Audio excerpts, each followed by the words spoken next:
Et merci également d'avoir effectué ce déplacement pour l'adoration et la louange à l'honneur de notre Seigneur. Je voudrais vous inviter à prendre la parole de Dieu dans le livre de Daniel.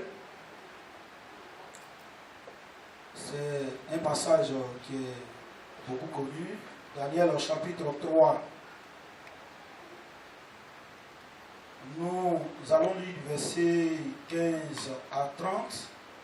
Mais il peut arriver que nous sautions certaines parties compte tenu de la longueur du texte.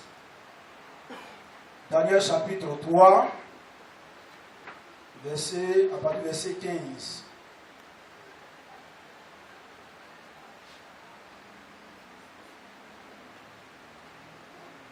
Je crois bien que c'est prouvé. Alors nous allons lire. Maintenant, tenez-vous prêts.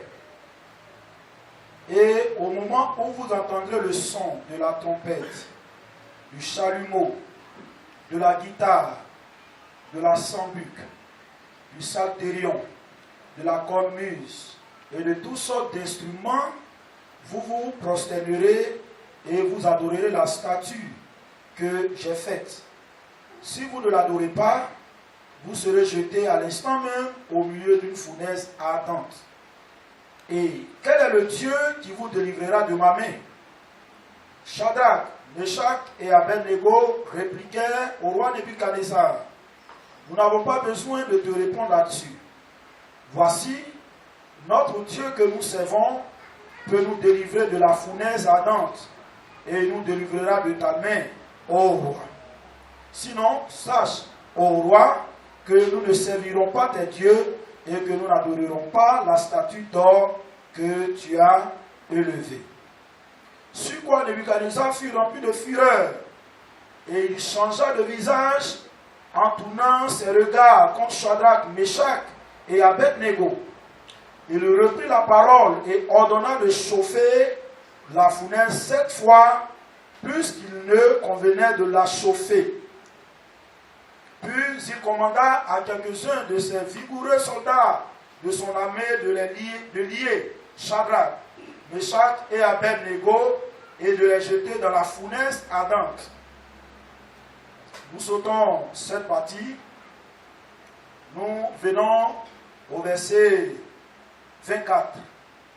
Au verset 24. Alors le roi Nebuchadnezzar fut effrayé et se leva précipitamment. Il prit la parole et dit à ses conseillers, n'avons-nous pas jeté au milieu du feu 3 hommes liés? Il répondit au roi, certainement, ô roi. Il reprit et dit, eh bien, je vois 4 hommes sans lien qui marchent au milieu du feu et qui n'ont point de mal.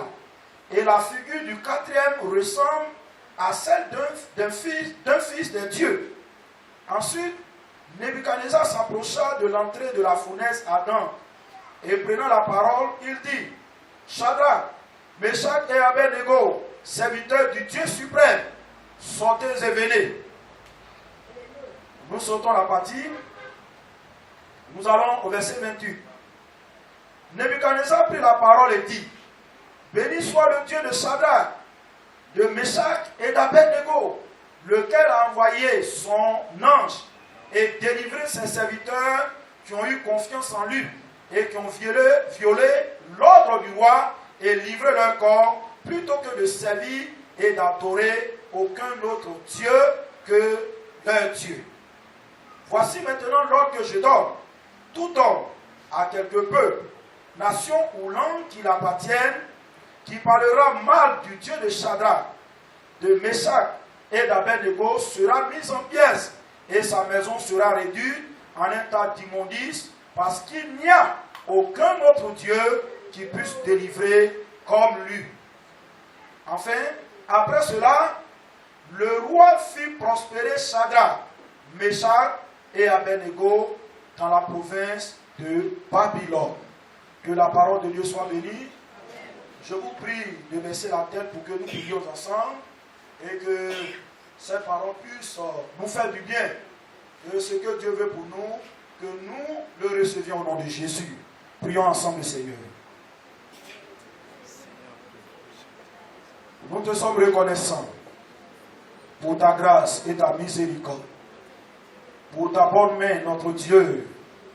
Merci pour cette portion de l'Écriture au travers de laquelle tu veux nous instruire, nous donner, Seigneur, de faire encore d'autres pas avec toi dans l'expression de notre foi et de notre vie. Nous prions de bénir ce moment, de cerner tout le contour de ce temps, et que tout ce qui pourrait éventuellement nous éloigner à la bonne compréhension de cette parole, ou encore à son acceptation, comme tu le veux, soit vaincu dans le nom de Jésus-Christ. Je le soumets à toi, entièrement à toi. Viens, conduis-moi, Seigneur, à pouvoir parler à ton peuple, et que Jésus, toute pulsion de la chair et de l'ennemi, Seigneur, soit vaincu dans le nom de Jésus. Amen. Bien-aimés, que Dieu nous bénisse. Nous venons de lire, d'après les théologiens, un chapitre, une histoire qui est la plus lue, la plus commentée dans l'Ancien Testament. Alléluia. De tous les récits qui ont été relatés, le récit de la fournaise ardente arrache, vraiment, j'allais dire, presque tous les lecteurs, tous ceux qui méditent la parole de Dieu. Et plusieurs sont intervenus dessus en tête de prédication. Alors, où sommes-nous? Nous savons très bien que quand le peuple de Dieu, particulièrement Juda, avait abandonné Dieu pour s'orienter derrière, après les idoles, quand l'injustice régnait en Juda, même au plus haut sommet même, j'allais dire de la royauté, alors Dieu a suscité des prophètes pour prévenir son peuple du danger qui pouvait se suivre, qui pouvait suivre leur acte d'infidélité. Alors Juda est resté incrédule. Dieu donc va permettre qu'un autre royaume, conduit par le roi Nebuchadnezzar, le royaume babylonien, se dépose son armée en Juda. Et quand l'armée est arrivée, ils ont pris presque tous les hommes, les femmes, ils sont même rentrés dans le temple, ont pillé les temples, et le temple, ils ont fait partie des objets sacrés. Et parmi ceux qui ont été déportés, il y avait 4 jeunes juifs. Alléluia. Il y avait Daniel, Anania, Azaria et l'autre. Alors, quand ils sont arrivés, Nebuchadnezzar était dans une épuration ethnique et culturelle. Je vais m'expliquer. C'est-à-dire, il faut effacer la culture des peuples qui ont été déportés là-bas et qu'en retour, ceux-ci épousent la culture babylonienne. C'est pourquoi vous allez voir que ceux dont je viens de citer les noms ont eu d'autres noms, des noms chaldéens qui n'ont rien à voir avec leur nom juif. Nebuchadnezzar ne va pas s'arrêter là. Il va donc faire construire une statue de plusieurs coudées, et il va donner cet ordre. Lorsqu'ils vont commencer à jouer de la musique, je vais dire les instruments musicaux, tous les gens qui se trouvent sur le territoire babylonien doivent se prosterner et adorer la statue. Bien aimé, vous le comprenez, l'ordre est donné. Et le jour de l'adoration va arriver. On joue de la musique. Tout le monde se prosterne. Mais bizarrement, au milieu de cette grande foule, 3 jeunes hommes vont défier l'ordre du roi. Il s'agit de Shadrach, Meshach et Abednego. Quand quelqu'un ne t'aime pas, il te suit de près.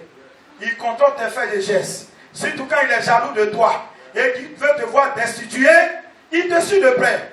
T'as moins des erreurs là. Il vient, il rapporte au supérieur. Quand ils ont vu ça, je dis ça pour que nous comprenions dans notre langage. Il dit, mais ça, on a eu mangement.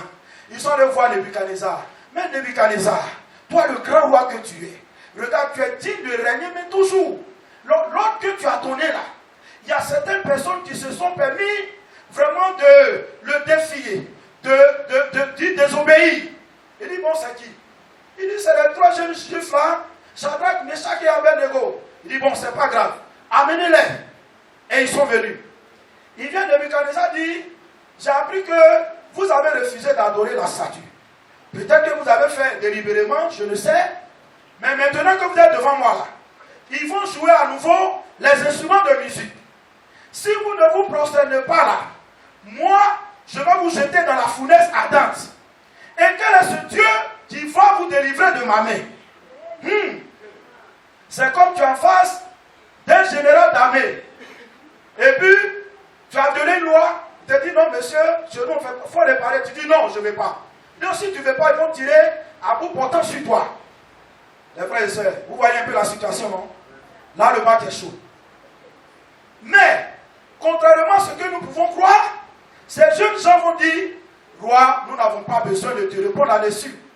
Nous n'allons pas non seulement nous procéder devant la statue, et puis regarde, même si Dieu ne vient pas nous délivrer là, nous on ne va pas le faire. Mais le Dieu que nous adorons peut nous délivrer de ta main, ô roi. Alors Nebuchadnezzar fut rempli de fureur. Il est rentré dans tous ses états.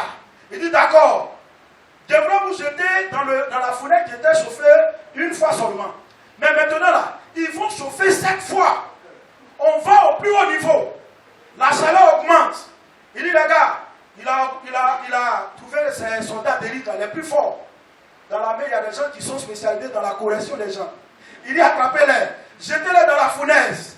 Mais la Bible déclare ceci. La fournaise était tellement attisée, ardente, que ceux-mêmes qui ont saisi les 3 juifs sont tombés. Et ils sont morts. Frères et sœurs, nous avons un Dieu qui nous défend. Souvent, le mal que Dieu, l'ennemi nous fait là, sans même qu'on dise retour à l'envoyeur, Dieu se charge de régler le problème. Les soldats qui les ont attrapés pour les jeter dans la fournaise ardente sont tombés. Et ils sont rentrés dans la fournaise, en train de contempler même titre que son peuple. Précipitamment, il va se lever. Il dit, mais les gars, n'avons-nous pas jeté 3 personnes dans la fournaise? Il dit, certainement, oh roi. Il dit, mais il y a quelque chose que je ne comprends pas. Ceci est un mystère pour moi. On a jeté 3 jeunes gens liés. Mais ce que j'aperçois, c'est qu'ils n'ont plus, non seulement de lien, n'ont plus de lien, mais je vois une 4e personne qui est dans la fournaise avec eux. Et son visage ressemble à celui d'un fils de Dieu. Il emploie son langage païen, mais en réalité, il veut dire que Dieu est avec eux dans la fournaise. Au regard de ce récit très merveilleux, bien-aimé, le thème que je voudrais nous proposer est ceci, l'intervention de Dieu dans la fournaise ardente. Ou l'intervention de Dieu dans le feu. Dis à quelqu'un l'intervention de Dieu dans le feu. Oui, bien-aimé, il existe un feu. Si ici, le feu dont nous parlons est le feu comme quelque chose que nous voyons habituellement, mais le feu, il faut le prendre dans son sens figuré. Le feu, ce sont les tribulations. Ce sont tous sortes de problèmes qu'on peut vivre parce que nous croyons en Dieu. Bien-aimés, les épreuves font partie de l'expression de la foi. Celui qui est chrétien et qui ne rencontre pas d'épreuves, je doute de sa foi et de sa vie chrétienne. Quand on est chrétien authentique, à cause de ce que nous avons abandonné, notre vie ancienne, notre ancien maître, et que nous nous sommes attachés à Jésus, les épreuves, nous les rencontrerons toujours. Les épreuves révèlent le feu. Alléluia. Le feu. C'est cette situation qui me fait pleurer sur mon lit. Le feu. C'est le problème de maladie dans mon corps. J'ai passé des années à jeûner. On m'a parlé de ce Dieu tout-puissant. Ce Dieu qui peut me délivrer. J'ai cru en lui. J'ai jeûné. J'ai fait jeûne d'Esther. J'ai fait jeûne de Daniel. J'ai fait toutes sortes de jeûnes. Mais la maladie est là. Ça aussi, c'est le feu. Le feu, c'est ce chagrin qui nous ronge. Le feu, c'est cette vie coloriée d'angoisse, de souffrance, d'amertume et d'inquiétude. Quand on passe par le feu, on n'a pas la paix du cœur. Où on se demande, où est passé ce Dieu tout-puissant? Pour parler comme Gédéon, nos pères nous ont dit, il a fendu la mer, il nous a nourris dans le désert, la colonne de feu, et cette nuée était au milieu du peuple. Mais qu'en est-il à notre temps? Dieu est dans le feu. Dieu est dans ton problème. maman, toi papa qui écoute ce matin cette prédication, Dieu intervient toujours dans le feu de son élu. Il n'est pas ce Dieu infidèle. La Bible dit que si nous sommes infidèles, lui, il demeure fidèle. Il est vivant. Ton feu est tellement grand que les prédications même dignes de l'intervention de Dieu qui hâte la délivrance, tu en doutes. Tu en doutes. Il y a les est-ce que dans ton cœur. Mais ce matin, Dieu me charge de te dire qu'il intervient toujours dans le feu de ses élus. Alléluia. Quelle est l'utilité du feu? J'allais dire quelle est l'utilité des épreuves. Les épreuves viennent. Le feu intervient pour nous faire prospérer. Quand Dieu veut t'élever là, il permet que les problèmes et non des moyens s'abattent sur toi. Où tu es seul, face à ton sort, tu luttes seul, tu pleures seul. Ceux qui essaient de t'aider, il faut quelques jours après qu'ils t'abandonnent. Et tu es seul. Tu te dis, est-ce que quelqu'un m'aime dans cette église? Est-ce que quelqu'un te soucie de la situation que je vis? Même si les hommes t'abandonnent, mais lui l'Éternel, il ne t'abandonne jamais. Il est avec toi. Il est avec toi. Dieu, l'intervention de Dieu dans le feu. Le feu est l'apanage de ceux qui ont prêté serment de suivre Jésus. Jean 16, verset 33 dira, Jésus a parlé, vous aurez les tribulations dans ce monde, mais prenez courage, car j'ai vaincu le monde. C'est une utopie de quoi que quand on est chrétien, on est délivré de toutes sortes de souffrances. C'est de la tromperie, c'est de l'hérésie. Au contraire, Satan se voyant échapper à son royaume, il te poursuivra toujours. Pharaon dit quoi? Il a lutté, il a résisté. Arrivé à un certain moment, il dit, bon, je laisse les enfants d'Israël partir. Mais est-ce qu'il s'est arrêté là? Quand les gens sont venus le voir, il dit, non, mais s'ils vont, qui va construire les maisons? Qui va s'occuper de nous? Qui va prendre soin de notre pays? Il a changé d'avis. Il dit, non, je vais les suivre, les rattraper, les ramener. C'est comme ça que Satan agit. Tu abandonnes la panthère. Tu abandonnes le fétichisme. Tu abandonnes le maraboutage. Tu abandonnes l'impudicité. Tu abandonnes tout sortes de péchés, le vol, pour marcher résolument avec Jésus. Il faut t'attendre aux épreuves. Alléluia. Toi qui as fait au fil de servir Dieu, il faut t'attendre aux épreuves. Et quand les épreuves arrivent, c'est vrai que dans notre humanité, ça peut nous blesser, nous déranger. Mais à un certain moment, souriant et bénissant Dieu. C'est ce qui prouve que nous sommes enfants de Dieu. Celui qui n'est pas enfant de Dieu, Satan n'a que faire de lui. Tu es avec moi, comment je vais te calculer, je vais te déranger? Tu ne me déranges pas. C'est pourquoi il dira à Timothée que ceux qui voudront vivre dans la piété, bien-aimés, ils seront persécutés. Persécutés.